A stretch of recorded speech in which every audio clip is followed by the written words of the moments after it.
Hello. This week we're going to be learning about ionic compounds. We know that we have elements versus compounds, like we learned last week. Elements and compounds are both pure substances, but compounds are created from these elements. The elements are found on the periodic table.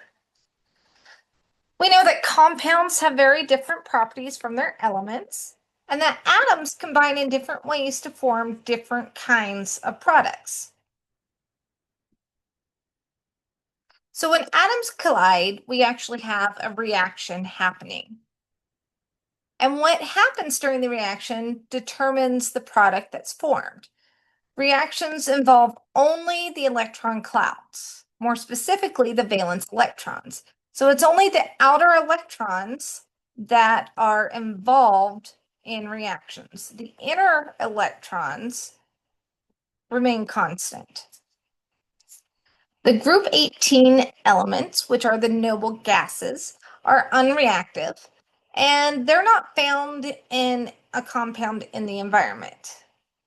Of group 18, only xenon has been successfully formed into a compound under extreme circumstances, and it didn't last for very long. So let's talk about the octet rule. When looking at the lack of reactivity in noble gases, we realize that that indicates stability. Each noble gas has 8 valence electrons, except for helium, which has 2. Remember, the S sublevel holds only 2 electrons, so the S sublevel is completely filled. And there's only one sublevel in row 1, period 1, energy level 1. So if that is filled, then that means that that element is stable. Electron arrangement determines chemical properties, and the atoms combine because they become more stable by doing so. So the octet rule just states that atoms can become stable by having 8 electrons in their outer energy level. So let's talk about ways to achieve a stable outer energy level. You could have atom collisions that result in a rearrangement of valence electrons to form an octet. And there are 2 different ways to collide. One, you could have a transfer of electrons between atoms. So one atom gives up an electron while the other takes it. Or you could have the sharing of valence electrons between atoms. So here we have electrons being transferred. You have sodium with 1 valence electron. Remember, sodium is in group 1 of the periodic table. And you have chlorine here, which is in group 7. It needs only 1 more valence electron in order to be stable. Sodium, if it loses its 1 valence electron, the next sublevel is completely filled. And so it becomes stable by losing that 1 valence electron. We learned how to make these Lewis structures last week. And if we continue using them, you can illustrate the transferring of electrons to obtain that noble gas configuration here. Now, by losing or gaining electrons, atoms become ions. An ion is an atom or group of combined atoms that has a charge because we've either lost or gained electrons. Now, ions always form when valence electrons rearrange by electron transfers between atoms. They generally contain metals and nonmetals. Anytime you see a metal and a nonmetal together in a compound, that is going to be an ionic compound. Now let's talk about the types of ions. There are 2 types of ions. There are the anions, which are negatively charged ions. Remember, I said I do little mnemonic things to help me remember. So negative and anion both have an N. So if you can't remember which is which, that could help. Also, cation is positively charged. What does the T look like? Looks like a positive number. So cation with that positive, with that T, that positive sign in the middle, represents or indicates a positively charged ion. Those will be your metal ions. Metals will always form your positively charged ions. They only give up one, two, or three in the case of aluminum electrons. So the elements that give up electrons, they're losing a negative charge. They become positive because then they have more protons than electrons. Anions gain that negative charge. Those will be your nonmetals.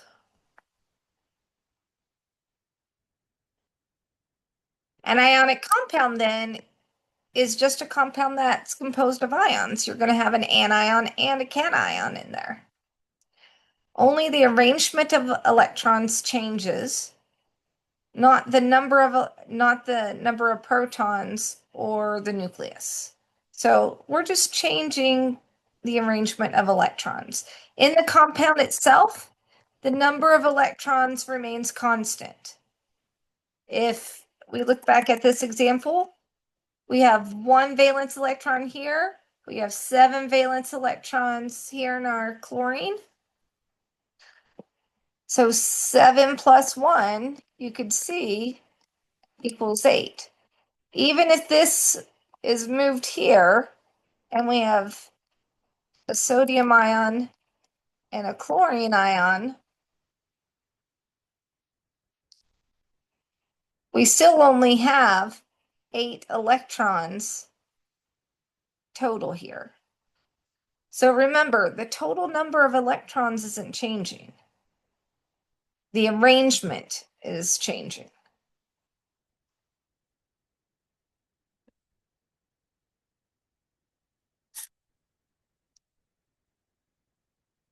Now, because, like I showed you with the sodium and the chlorine, we have a positive and we have a negative, these charges attract each other.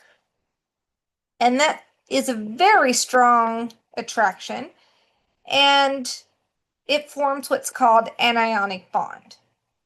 An ionic bond is just a very strong attractive force between ions of opposite charge.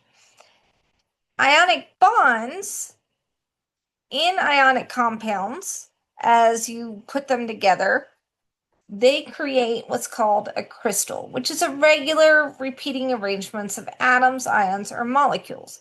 And it looks more like a cube.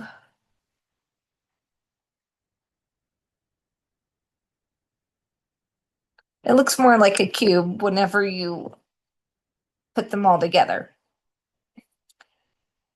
And the cubic shape of a salt crystal is a result of the cubic arrangement of sodium and chloride ions. Salt, whenever I say salt, it isn't always table salt or sodium chloride. Calcium chloride or calcium magnesium or sodium magnesium, any ionic compound is actually called a salt. Now, it's important to note that the ionic bond is extremely strong, and it takes high temperatures to break the bond. So sodium chloride melts at like 800 degrees Celsius. We could not do that on the stovetop, but you can melt sugar and caramelize sugar on your stovetop. If you make fudge, if you make a simple syrup, you're actually caramelizing that sugar. And I think it's at a much lower temperature. Last time I made a syrup, I think it was 240 degrees Fahrenheit, which is much lower than 800 degrees Celsius. Remember, 800 degrees Celsius or Celsius scale is warmer than our Fahrenheit scale. So and sugar is a covalent bond. which is much weaker, which is evident by the melting and boiling points. Now, salt crystals don't bend or flatten when force is applied. Instead, they'll actually shatter. So that just means that ionic compounds are going to be hard and brittle. If something shatters, it means it's brittle. If it bends, it's more flexible. Now, the formulas of the compound will tell what elements make up the compound and how many atoms of each element are present in just one unit of the compound. So we have the ratio of the elements that make up salt crystals, and they don't change. So anytime you have sodium chloride, the formula NaCl is always going to be correct. The formula doesn't change because those charge ratios have to remain constant in order for that compound to be neutral. Now, electrons can be shared. Water shares electrons. We're not transferring the electrons at all. If we looked at the periodic table, we see oxygen, and it's in group 16. Group 16 has 6 valence electrons. So I draw my 6 valence electrons. 1, 2, 3, 4, 5, 6. Hydrogen is in group 1. It has 1 valence electron. Now, you want to make sure the electrons are paired. So I look at this and try to see where I could put 1 hydrogen with 1 electron so that it would be paired. So I see there hydrogen. It's right next to this lone one, and it comes with its electron. There's another hydrogen. It comes with 1 electron, and it shares it with this lone oxygen electron. So oxygen originally had 6 electrons. Hydrogen had 1 each, but I have 2 of those. So that's why I have 2 in parentheses times 1. So total, I should have 8 electrons on this screen. So if I look at this, I have 1, 2, 3, 4, 5, 6, 7, 8. I now have 8 electrons around this oxygen. So this oxygen has the octet rule satisfied. Hydrogen only has these 2 in the center, right here. This hydrogen only has these 2 in the center. These are actually stable. Let's think about why. If we look at the periodic table, hydrogen here is in level 1, energy level 1. It's in row 1, which means it's in energy level 1. If it's in row 1, it can only hold 2 electrons.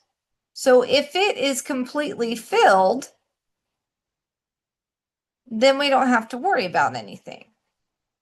It already has its stability. So we could say, well, here, this is how it's shared. This is great. It's good. Let's clear this off so we can see it a little bit better. We know that we have the same amount of electrons that we gained and lost.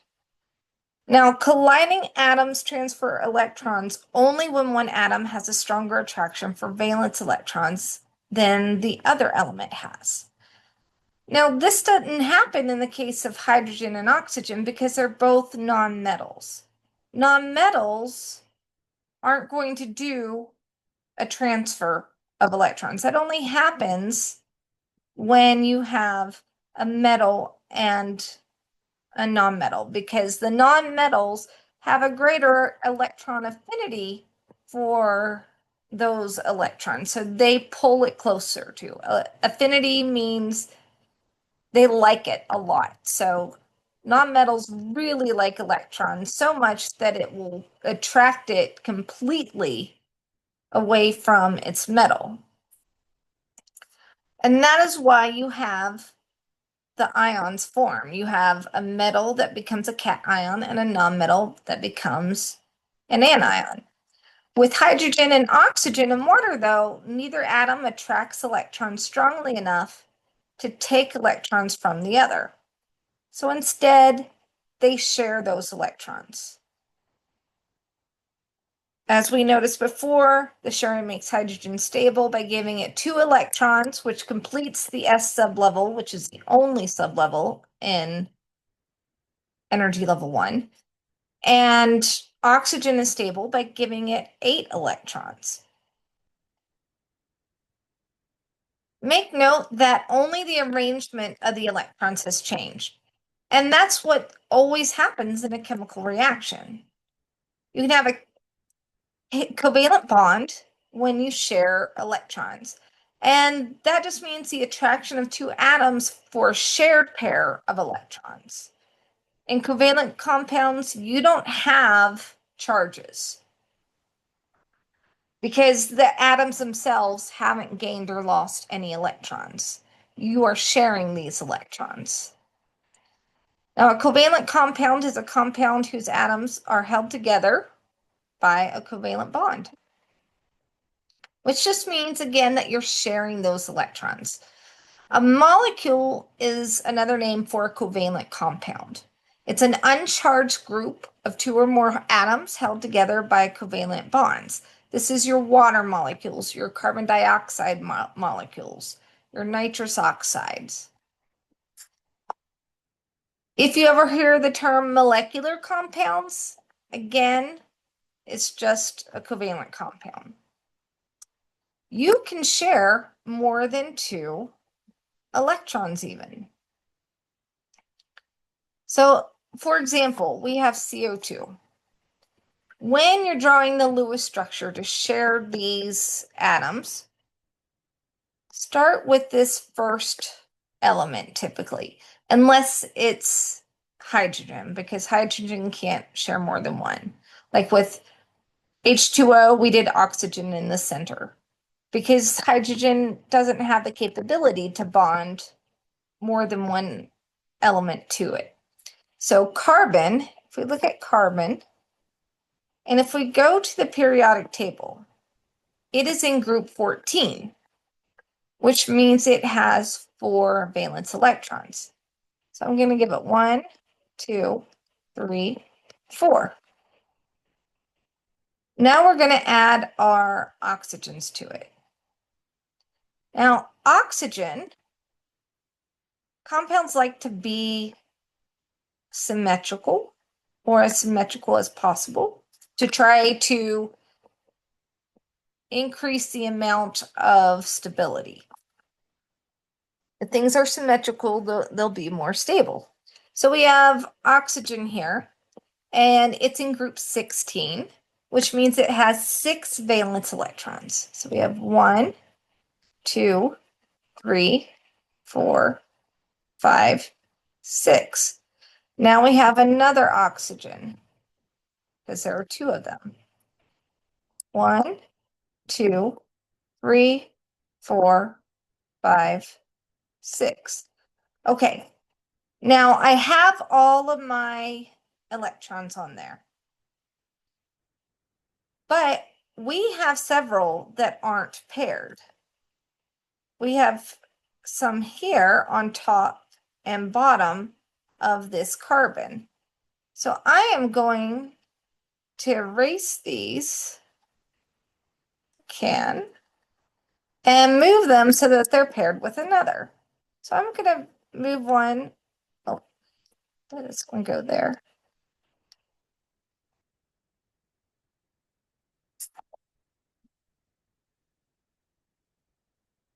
My pen has frozen. Here we go. I'm going to move one there. And I'll move one right here to pair it with this oxygen. Now remember, every electron needs to be paired, and every element needs to have 8 around it to be a stable molecule. I still have 2 here that aren't paired. So I am going to move this one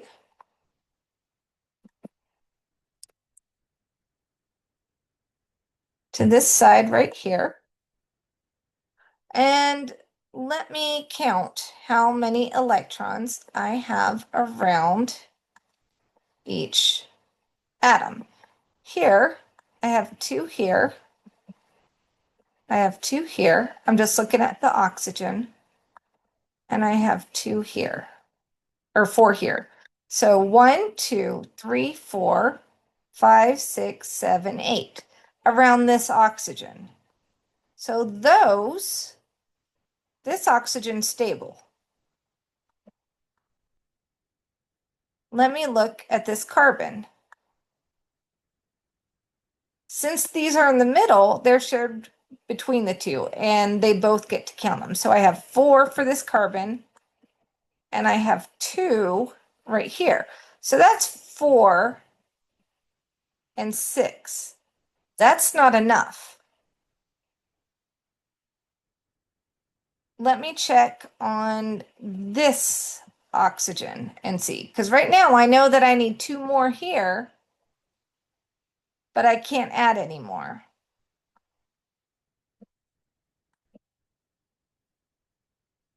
Here I have 2, 4, 6. Oh, I don't know why that has one there, but that should just be like that. 2, 4, 6, and then 8 here. Okay, so this oxygen's good, this oxygen's good. Both oxygens are great, but this carbon isn't. Remember, compounds like to be symmetrical. What can I do to not take away from any element, but to give this carbon more 2 more electrons? Well, I can take these bottom pair, because remember, I want to make it symmetrical. And I can move it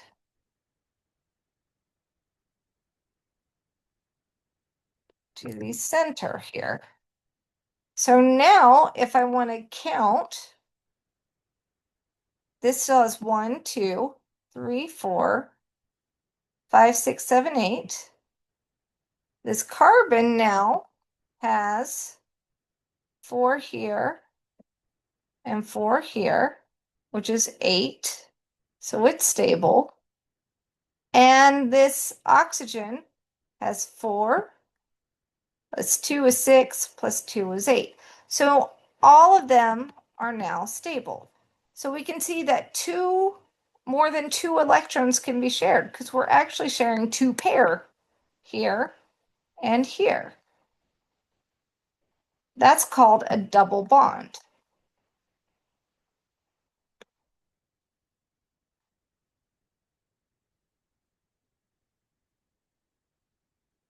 So you can see from that picture that we drew from the Lewis diagram that carbon has 4 valence electrons, oxygen has 6. Neither atom attracts it away.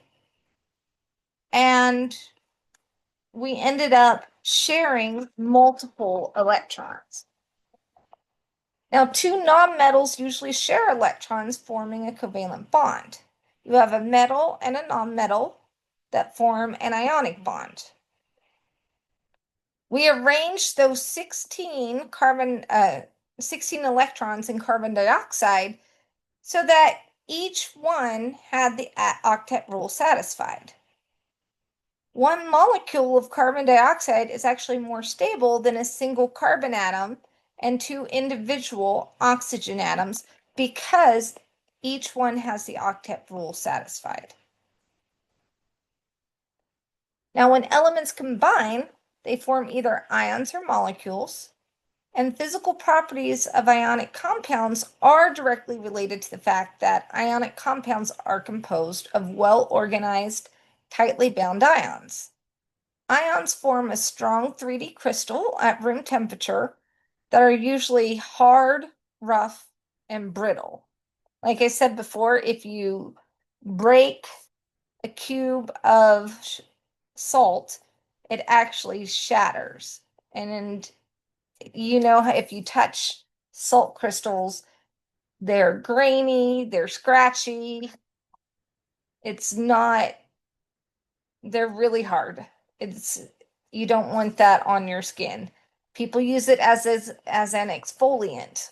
So, you know, if you can use it as an exfoliant, it isn't as, it's not going to be soft. Now, ionic compounds dissolve in water to conduct electricity. That's why they say don't be in water whenever lightning strikes, because lightning is a form of electricity. And if your water were pure, with no minerals whatsoever in it, it would not conduct electricity. If you take distilled water, it's not going to conduct electricity. But if you put a little bit of salt in it, a little bit of minerals, it will conduct that electricity. And that's why being in water is such a dangerous thing, because water is such a good solvent that many things dissolve in it, and you don't find pure water out in nature. Ionic compounds will also conduct electricity in their liquid state. So if you happen to be able to melt salt, table salt, it would conduct electricity. An electrolyte is any compound that conducts electricity when melted or dissolved in water. So yes, you have a lot of electrolytes in you. You have sodium and potassium in their ionic form because your body depends on that for the sodium and potassium pump to transport things in your body. And your blood would conduct electricity. Any ionic compound, therefore, is an electrolyte. Covalent compounds are composed of molecules. The molecules have no ionic charge. So the attractive forces between molecules is weak. It's actually weaker than ionic forces. You have the interparticle forces, which are the forces between particles that make up a substance. And covalent compounds are usually liquids or gases at room temperature. Not always, but because those intermolecular forces are so weak, they're easily broken. And that's why you'll find them usually to be liquids or gases at room temperature.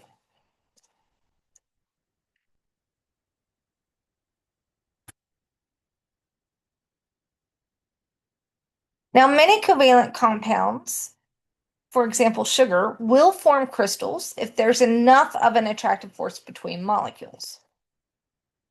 Covalent compounds that are solid at room temperature have low melting points. And covalent compounds don't conduct electricity in the pure state. And many of them don't dissolve in water. Think of your oil. Oil is a covalent compound. You put that together, you're making an Italian salad dressing. Oil and water, they don't mix. They're going to separate. Now, interparticle forces are the key to determining the state of matter of a substance at room temperature. Covalent compounds have low interparticle forces. So, interparticle forces are the forces between the compounds itself. So, you have two different compounds of sugar. their attractive force between each other is going to be a lot lower compared to the interparticle forces between salt molecules or salt compounds. Now, we have the low interparticle forces, so molecules aren't held together tightly. And that's why they're more likely to be gases or liquids at room temperature. The ionic compounds are solids at room temperature because they have much stronger interparticle forces. Ions are actually attracted by water molecules because water molecules are what's called polar, and the electrons are held more tightly to the oxygen, so it has a more negative charge around the oxygen because it's not equal sharing of the electrons. Many covalent molecules are not attracted to ions, so the molecules don't easily dissolve in water. We're going to stop there, and I'll see you next time.